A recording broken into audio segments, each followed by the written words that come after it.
All right, well, that's a wrap of another explosive day, day 9 of the Madlanga Commission and the second day of Police Divisional Commissioner for Crime Intelligence, Lieutenant General Dumisani Khumalo's testimony at the Madlanga Commission of Inquiry. That's all happening in Pretoria, looking, of course, into those allegations of corruption and political interference in the criminal justice system. Well, you're now watching SA Today with me, Unati Patyasha. We are following a number of developing stories for you this afternoon that essentially cut to the heart of South Africa's democracy and its global standing. You would have seen, of course, the breaking news there on your screen currently, the sudden death of South Africa's ambassador to France, former cabinet minister Nathi Mthethwa. It is reported he was found dead in Paris under very tragic and mysterious circumstances, just days after being reported missing, we understand.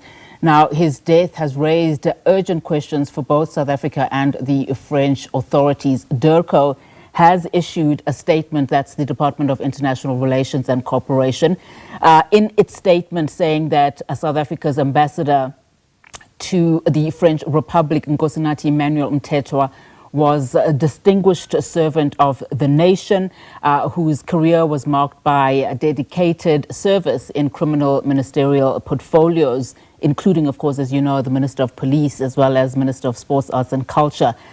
In his diplomatic role, the statement concludes that to which he was appointed in December 2023, Ambassador Mthethwa was tasked with strengthening the vital partnership and the bilateral ties between South Africa and France.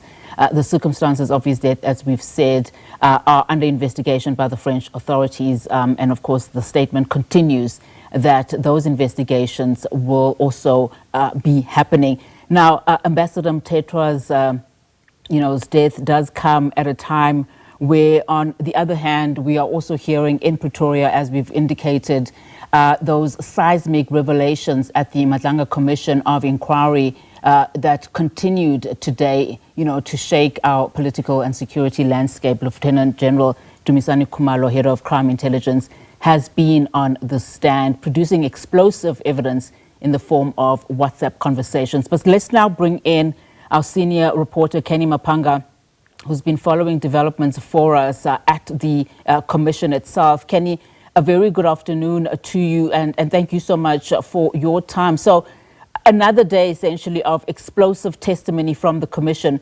As you give us your wrap, perhaps also talk about how misinformation has really been a common thread during Lieutenant General Dumisani Khumalo's testimony today.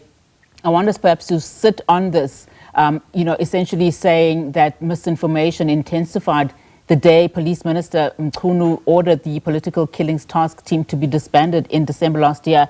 And then I want us to discuss the death of the Ambassador Nathi Mthethwa. Well, good afternoon to you, Unati Patyasha, and to the viewers at home. Essentially, what we've seen today as we wrap up the commission, or that is, I think, day 2 of Lieutenant General Dumisani Khumalo being on the stand, zooming into those WhatsApp conversations between Vusimuzi Kat Matlala and Brown Mokhotsi. And I think from the evidence today, there's a lot of questions about Brown Mokhotsi. Is this an individual that enjoyed alleged close association with high-ranking SABC officials, and by extension the Minister of Police, or was this simply a chance taker that purported to be an individual that enjoyed these kinds of powers in order to enjoy a transactional relationship between him and these alleged cartel members? I state this question, Unati, because there have been a number of text exchanges that show a particular dynamic between the two, that is Vusimuzi Kat Matlala and Brown Mokhotsi, who we've heard in previous testimony. He has been painted as someone that is an alleged associate of the police minister, Senzo Mkhunu, and someone who had access to confidential SABC documents, although he's not a member of SABC, and someone who seems to be connected in the inner workings or inner dynamics of the police operations. However, no one can quite explain what his definitive role is. But when we look at the WhatsApp exchanges between him and Vusimuzi Kat Matlala, again, I state that it appears to be a dynamic or relationship of one where it's transactional, that where Matlala believes that if he allegedly does these types of monetary favors, then his promises or his interests will be protected by this particular individual. I say this because a lot of the interactions between the pair, there isn't even the basics of human interaction between the two, not even a greeting, not even a how are you doing, how's the family. Brown Mokhotsi allegedly gets straight to the request, which is usually a demand for something, either it be money, flights, accommodation and the works, but it's always something dealing with a great financial benefit. And you see Vusimuzi Matlala quickly heeding to the requests that are made by Brown Mokhotsi, and the question is why? Is it because Brown Mokhotsi is an individual that allegedly enjoyed those close ties with high-ranking officials and the Minister of Police, or was he simply someone who was just taking chances on this individual that wanted to, by all means, ensure that the contract that he enjoyed with the South African Police Services was safeguarded? We see a number of interactions between the pair, to the extent that Matlala even almost gets annoyed with the persistent requests for money coming from Brown Mokhotsi, but he doesn't see it yielding any results in terms of his personal interests. And the last set of messages, you see him even getting annoyed to the extent where it appears to be an alleged threat being made that if this probe that is initiated by Mkhunu against the contract that he was awarded, where there was a non-performance probe against it, if that probe continues and he loses that contract, he even states that he won't be taken for a ride, intimating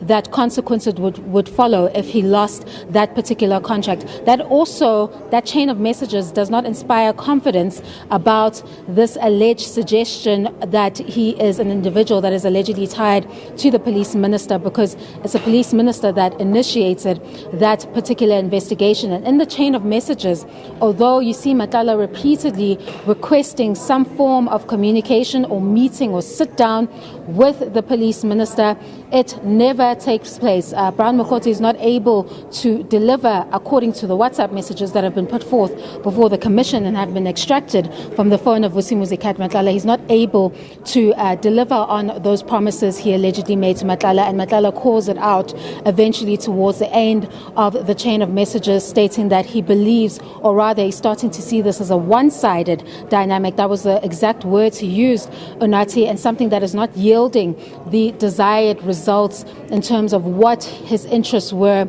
in maintaining that dynamic between him and Brown Mokhotsi. But as I've stated, there's no meeting that actually takes place between him and the police minister. And insofar as the police minister is mentioned in terms of the screenshots that are placed before the commission, one of the screenshots is a signal message purporting to be from the police minister, Senzo Mkhunu, at least that's what the title of the name is, and it's a screenshot from Brown Mokhotsi to Matlala. However, the difficulty with that screenshot before the commission is that it doesn't actually come from the phone of Mkhunu or Brown Mokhotsi in order to identify it as that of the police minister. So all that the commission has with respect to that chain of messages is that screenshot purporting to be that of the minister, but I'm not sure if that can be confirmed. But from the chain of messages between Vusimuzi Matlala and Brown Mokhotsi, there definitely is an individual here that enjoys an alleged undue influence within the operations of SABC, because he knows a lot about what's happening. He even was able to inform Matlala about the disbandment of the PKTT before even the high-ranking police officials who oversaw it could even know of such information. So certainly more questions about this individual of Brown Mokhotsi, and again more questions as to whether Matlala actually enjoyed a relationship that was transactional with this individual, or was this individual just purporting to be someone who enjoyed this kind of proximity when that may or may not have been the case. So we expect that the Madlanga Commission will continue at 9:30 a.m. tomorrow morning with more evidence from the crime intelligence boss, that is Lieutenant General Dumsani Khumalo. Then, of course, a large part of his evidence is going to be in camera, so it may seem at times that the evidence that is being presented may be a bit disjointed and may be missing parts, but that is because he's already highlighted that due to the sensitive nature of some of the information he's putting forth, some of it has to be in camera to to protect rather the integrity of those investigations and national security at large. So we'll return tomorrow at 9:30 a.m. when he's back on the stand to give more evidence about this allegation of criminality, political interference and corruption in the criminal justice system. Over to you in studio. Very quickly, Kenny, before I let you go, has there been any reaction following the death of Natim Tetwa? Of course, he was an ambassador to South Africa in France. But more importantly, it does come as the Madlanga Commission is hearing this explosive testimony around particularly the criminal justice system. And we know that prior to his appointment as Minister of Arts and Culture in 2014, Natim Tetwa was in fact Minister of Police from 2009 until 2014. Well, that news, Unate, has just broken, and of course the Commission has not yet to address any of some of the speculation we've seen on social media, trying to draw some type of link between the tragic incident that has just been reported and of course some of the evidence that has, or allegations rather, that have emerged from the Madlanga Commission. At this stage, Unate, we're still even waiting for confirmation about speculation on another issue that began 2 days ago. So the Commission, as it's always stated, is always focused on its work and promoting a transparent process. So not much of a reaction here regarding that tragic news, but I'm sure my colleagues at the politics desk and international desk may have more information following the sudden news of the tragic passing of the former minister.